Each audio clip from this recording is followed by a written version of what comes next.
अलैकुम वरहमतुल्लाहि वबरकातुहू। सदक़ा फ़ित्र के मुतालिक एक बहुत अहम मसला समाअत फरमाए। ईद उल फ़ित्र का चाँद नज़र आने के बाद लोग सदक़ा फ़ित्र अदा करने की फ़िक्र में लग जाते हैं। कुछ लोग पहले से ही इस तैयारी में लगे रहते हैं। मसाजिद में तख्ते सियाह ब्लैक बोर्ड पर सदक़ा फ़ित्र के मसाइल और उसकी मिक़दार और क्या देना चाहिए ये लिख दिया जाता है। और इसमें काबिल गौर बात ये होती है कि जहाँ भी सुना और देखा सदक़ा फ़ित्र में गेहूँ ही अदा किया जाता है या उसकी रकम दी जाती है और तरग़ीब भी इसी एक चीज़ के अदा करने की दी जाती है। क्या ऐसा करना दुरुस्त है कि एक शख्स जिसके पास खा पी कर सिर्फ निसाब भर या उससे कुछ ज़्यादा रकम है वो भी सदक़ा फ़ित्र में गेहूँ दे, जिसके पास लाखों रुपया है वो भी गेहूँ दे और जिसके पास करोड़ों की मिल्कियत है वो भी गेहूँ दे। हालांकि फ़िक़ह की किताबों में और सहाबा किराम की हयात में मुनक्का, जिसे हम अरब किशमिश कहते हैं, सूखा हुआ अंगूर, खजूर, जौ और गेहूँ का ज़िक्र सदक़ा फ़ित्र की अदायगी के तौर पर मिलता है। इस सिलसिले में हदीस मुबारका मुलाहिज़ा फरमाएँ। हज़रत अबू सईद खुदरी रज़ियल्लाहु ताला अन्हु बयान करते हैं कि नबी करीम सल्लल्लाहु अलैहि वसल्लम के ज़माने में हम 1 सा 4 किलोग्राम या 1 सा 4 किलो खजूरें या 1 सा 4 किलो जौ या 1 सा 4 किलो किशमिश सदक़ा फ़ित्र अदा करते थे। जब हज़रत अमीर मुआविया रज़ियल्लाहु ताला अन्हु का ज़माना आया तो गंदुम आ गया। उन्होंने फरमाया कि मेरी राय में निस्फ़ सा 2 किलो गंदुम उनके 4 किलो के बराबर है। सही बुखारी शरीफ किताब ज़कात बाब सदक़त का।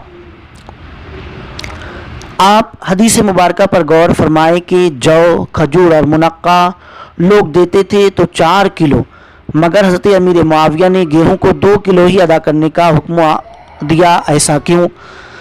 इसलिए कि जितनी रकम में खजूर और मुनक्का लोग 4 किलो खरीदते थे उतनी कीमत में या उससे ज़्यादा की कीमत में सिर्फ 2 किलो गेहूं मोल मिलता था, जिसको खरीदना एक गरीब की दस्तरस से बाहर था।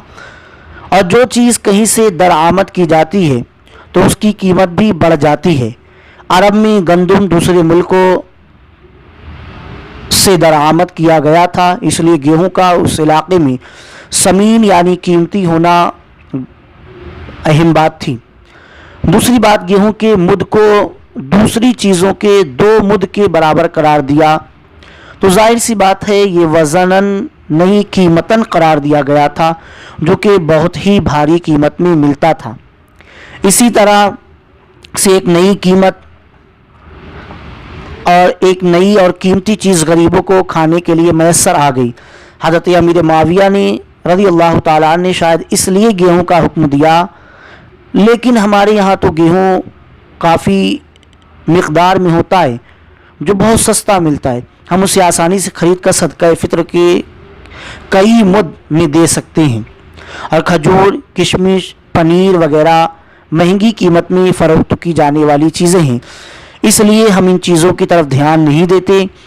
जबकि जिस तरह कुर्बानी में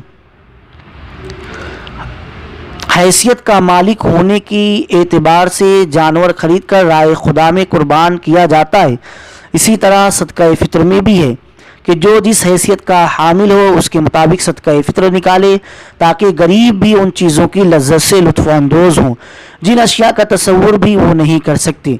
मगर हमारे यहाँ एक अलग ही रुझान है। हज़ारों का मालिक हो या लाखों का कारोबार करने वाला, चाहे करोड़ों का माल रखने वाला, सब सिर्फ गेहूं पर या उसकी कीमत पर ही इक्तिफ़ा करते हैं। हालांकि जो चीज़ें ज़िक्र की गई हैं वो इसीलिए हैं कि अगर कोई कम कीमत रखता हो तो वो अपनी हैसियत को मद्देनज़र रखते हुए गेहूं या उसकी कीमत अदा करे। जो लाखों की आमदनी वाला है और अच्छा खाने वाला है वो जौ या खजूर दे या उसकी कीमत निकाले। और जो करोड़ों की मालियत का मालिक है, जिसके यहाँ खाने की फरावानी है, वो उसके अलावा मग़ज़ियात हर वक्त तो घर में मौजूद होते हैं, तो मुनक्का या कीमती से कीमती खाने की अशिया या उनकी कीमत दे ताकि गुरबा और मसाकीन की खैर ख्वाही हो सके। मगर अफसोस सद अफसोस हम सब اصل سے ہٹ کر مراسم اور رواج کے پیچھے چلنے لگے اور ناسمجھی میں وہ کر رہے ہیں جو ہمیں نہیں کرنا چاہیے۔ ہم اپنی اصلاح کرنے کی کوشش کریں تاکہ اصل و دین سے آگاہی ہمیں حاصل ہو سکے۔ اللہ تبارک و تعالی ہم سب کو اس کی توفیق عطا فرمائے۔